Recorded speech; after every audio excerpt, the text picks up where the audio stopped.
किसी जंगल में टुनटुनी चिड़िया अपने पिता बंटी के साथ रहा करती थी। बंटी कबूतर सब्जी बेचने का काम करता था, लेकिन अक्सर ही उनकी तबीयत खराब रहती थी, जिसकी वजह से ही टुनटुनी चिड़िया अपने पिता का काम संभाला करती थी। वह घर के पास ही सब्जियों का ठेला लगाया करती थी। एक दिन रॉकी नाम का कबूतर टुनटुनी के पास सब्जियां खरीदने आता है। टुनटुनी चिड़िया का मासूम चेहरा देखकर वो उसे दिल दे बैठता है और मन ही मन सोचता है कि काश टुनटुनी चिड़िया की शादी उससे हो जाए। अरे क्या हुआ, कुछ चाहिए क्या आपको? हाँ, मैं भूल गया था। 1 किलो आलू और 1 किलो प्याज चाहिए था। अच्छा ठीक है, ये लो 1 किलो आलू और 1 किलो प्याज।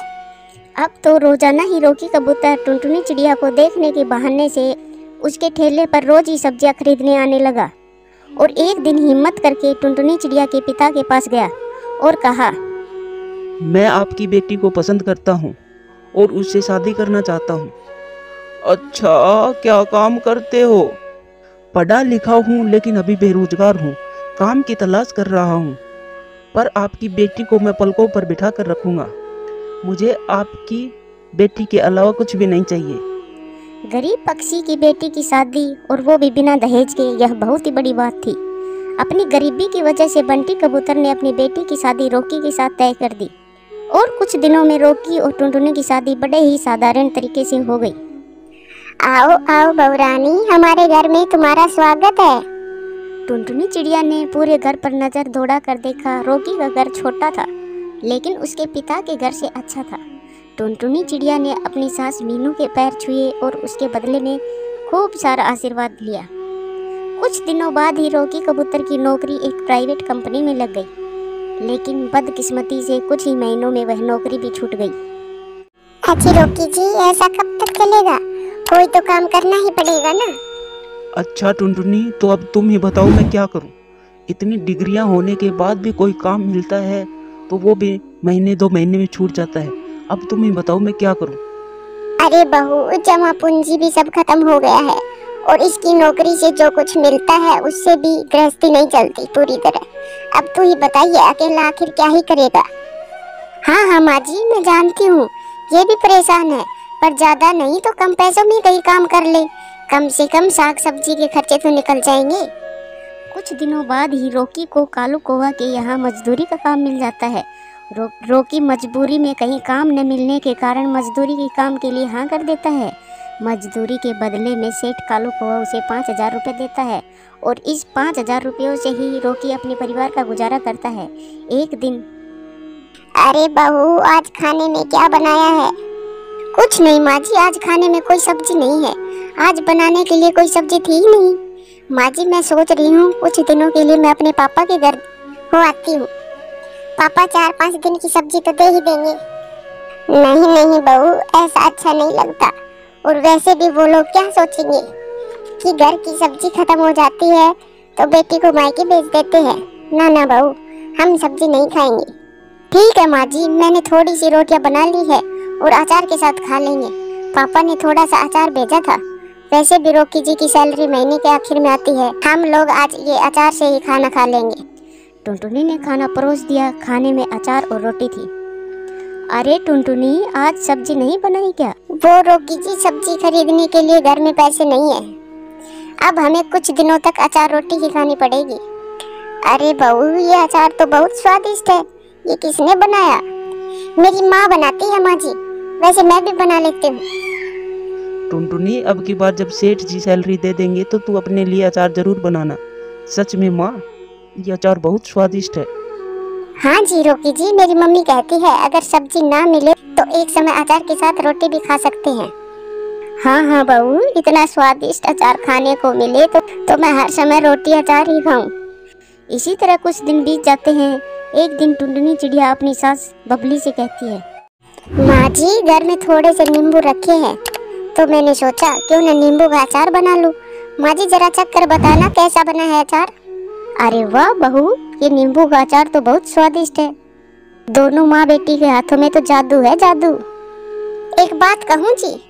हाँ कहो टुनटुनी, क्या कहना है? वो मैं ये हाँ बोलो टुनटुनी, क्या कहना चाहती हो? वो ये मैं क्या लगा रखा है?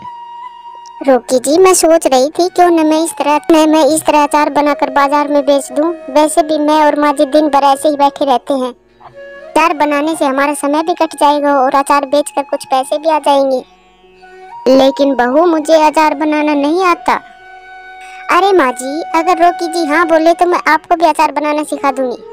ठीक है टुनटुनी, तुम अचार बनाकर बेचो और माँ को भी सिखा दो। मैं तुम्हें पूरी इजाजत देता हूँ। और हाँ, ये लो 2000 रुपए।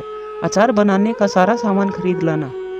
फिर क्या था, टुनटुनी चिड़िया अचार बनाने का सारा सामान बाजार से ले आई और अपनी सास को भी स्वादिष्ट अचार बनाना सिखा दिया और अचार बनाकर बाजार में बेचने चली गई। अचार ले लो, अचार, खट्टा मीठा आम का अचार। एक बार खाओगे तो उंगलियां चाटते रह जाओगे। अचार ले लो, अचार। अरे बहन जी, ये अचार कितने रुपए किलो है? 100 रुपए किलो। ठीक है, मुझे 2 किलो अचार दे दो। वो क्या है, मेरी बहू प्रेग्नेंट है, उसे ये खट्टा मीठा अचार बहुत पसंद है। देखते ही देखते टुनटुनी चिड़िया के सारे अचार बिक जाते हैं और वो दोनों सास बहू को अच्छा मुनाफा होता है। उसे रोजाना ही दोनों सास बहू अपने अचार का व्यापार किया करती हैं और उन्हें खूब मुनाफा होता है। कुछ ही दिनों में वो अमीर बन जाते हैं और फिर खुशी खुशी रहने लगते हैं। प्यारे दोस्तों, वीडियो अच्छी लगे तो लाइक करें, शेयर करें, कमेंट्स करें और हाँ, चैनल को सब्सक्राइब करें। धन्यवाद।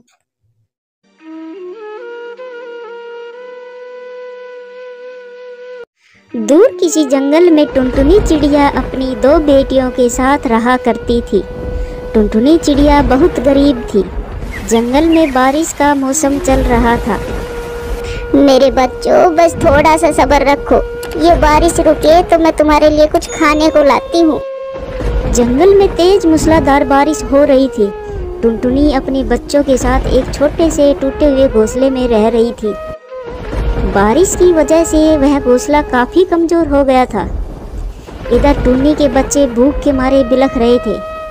माँ, हमें बहुत तेज भूख लग रही है। माँ, मुझसे अब भूख सहन नहीं हो रही। हाँ मेरे बच्चों, मुझे पता है तुम दोनों भूख से परेशान हो। बेटा, मैं भी तो तुम दोनों को देखकर परेशान हूँ। लेकिन बेटा, ये बारिश रुके तो मैं कुछ करूँ। टुनटुनी चिड़िया काफी देर तक बारिश रुकने का इंतजार करती है, लेकिन बारिश है कि रुकने का नाम ही नहीं ले रही। टुनटुनी चिड़िया थक हार कर बारिश की परवाह न करते हुए खाने की खोज में निकल जाती है और रास्ते नहीं सोचती है, क्यों न मैं लूसी काकी के यहाँ जाऊँ, क्या पता लूसी काकी मेरी कुछ मदद कर दे। ऐसा सोचकर टुनटुनी लूसी काकी के यहाँ पर जाती है। लूसी काकी, मेरे बच्चों के लिए थोड़ा सा खाने के लिए दे दो। मेरे पास जब दाना होगा तो मैं तुम्हें वापस कर दूंगी।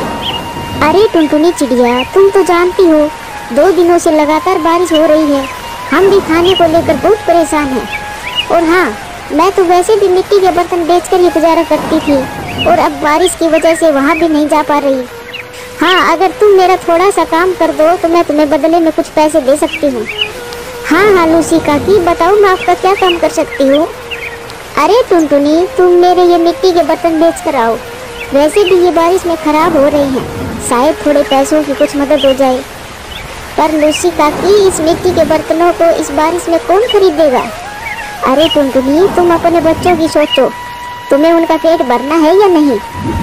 ये सुनकर टुनटुनी मिट्टी के बर्तन बेचने चली जाती है। मिट्टी के बर्तन ले लो, मिट्टी के बर्तन। टुनटुनी की आवाज़ सुनकर गौरी को भी अपने घर से बाहर झाँक कर देखती है तो मिट्टी के बर्तन बेचने वाली होती है। अरे ओ मिट्टी के बर्तन बेचने वाली, जरा इधर आ। ये मिट्टी के बर्तन कैसे दे रही हो। अरे बहन, ये मिट्टी के बर्तन ले लो। अगर आप इन बर्तनों में खाना बनाओगी तो आपकी व आपके बच्चों की सेहत अच्छी रहेगी। अरे ओ चिड़िया, ये बर्तन टिकाऊ भी है या नहीं। बहन, आप तो देख रही हो इतनी तेज बारिश में भी ये टिके हुए हैं। ठीक है, तो ये मिट्टी के बर्तन आप मुझे दे दीजिए। अब टुनटुनी चिड़िया वो सारे बर्तन बेच देती है और उनसे जो पैसे मिले थे वो आकर लूसी काकी को दे देती है। लूसी काकी, ये लो आपके बर्तन के पैसे। अरे वाह टुनटुनी, तुमने तो कमाल ही कर दिया, इतनी तेज बारिश में भी बर्तन बेच आई। ये लो कुछ पैसे। अब टुनटुनी चिड़िया जल्दी से अपने घर जाती है और घर जाकर देखती है उसका घोंसला वहाँ पर नहीं था। क्योंकि तेज बारिश में उसका घोंसला टूट गया था। वह इधर उधर चक्कर लगाती है। मेरे बच्चों, कहाँ हो तुम दोनों ठीक तो हो ना? तभी आवाज आती है, माँ हम यहाँ हैं, हम इस पेड़ के नीचे छुपे हुए हैं। टुनटुनी चिड़िया अपने बच्चों की आवाज़ सुनकर खुश हो जाती है। वह अपने बच्चों के पास चली जाती है। माँ, हमारा घोंसला तेज बारिश में टूट गया और हम दोनों बचकर इस पेड़ के नीचे आ गए। भगवान का लाख लाख धन्यवाद जो तुम दोनों ठीक हो। घोंसला तो मैं और बना लूँगी। टुनटुनी चिड़िया अपने बच्चों को कुछ दाने खाने को देती है और अब टुनटुनी और उसके बच्चों का आसरा वहीं एक पेड़ था। वो तीनों उसी पेड़ की डाली पर बैठकर गुजारा करते हैं। तभी उसकी नज़र एक बूढ़ी चिड़िया पर पड़ती है। वो बारिश में भीग रही थी। तभी वो उसको आवाज़ लगाती है, अरे ओ काकी, आप इतनी तेज बारिश में क्यों भीग रही हो? आप हमारे पेड़ के पास आ जाओ। वो बूढ़ी चिड़िया उसके पास आ जाती है और कहती है, बेटा, मैंने 2-3 दिनों से कुछ नहीं खाया है और अब भूख के कारण मुझसे उड़ा भी नहीं जा रहा। कोई बात नहीं काकी, मेरे पास कुछ दाने हैं, ये आप ले लो। टुनटुनी चिड़िया वो दाने वो चिड़िया को दे देती है। फिर वो चिड़िया वो दाने खाती है और दाने खाने के बाद बदले में वो चिड़िया उनको कुछ बीज देती है। बेटा, मेरे पास ये कुछ बीज है, ये आप ले लो, इनको अपने खेत में बो देना। फिर दूसरे दिन टुनटुनी चिड़िया उन बीजों को अपने खेत में काट देती है और दूसरे दिन जब जाकर देखती है तो हैरान रह जाती है, क्योंकि वो बीज एक पेड़ का रूप ले लेता है जिस पर अनेक प्रकार के फल लगे हुए थे। अब टुनटुनी चिड़िया अपने बच्चों को पेट भरकर भोजन कराती है। थोड़ी देर बाद टुनटुनी कुछ दूरी पर देखती है तो एक मिट्टी का घर भी बना हुआ था। मम्मा, मम्मा, ये देखो कितना बड़ा और कितना सुंदर मिट्टी का घर है। हाँ बेटा, मैं भी यही देख रही हूँ, लेकिन ये घर किसका है? टुनटुनी चिड़िया उस घर के पास आकर देखती है तो वहाँ पर वही बूढ़ी चिड़िया थी जिसने उसको बीज दिए थे। आओ आओ टुनटुनी बेटा, यह तुम्हारा ही घर है और अब से हम लोग साथ में ही इस घर में रहेंगे। फिर टुनटुनी चिड़िया अपने बच्चों व उस बूढ़ी चिड़िया के साथ उस घर में खुशी खुशी रहने लगती है।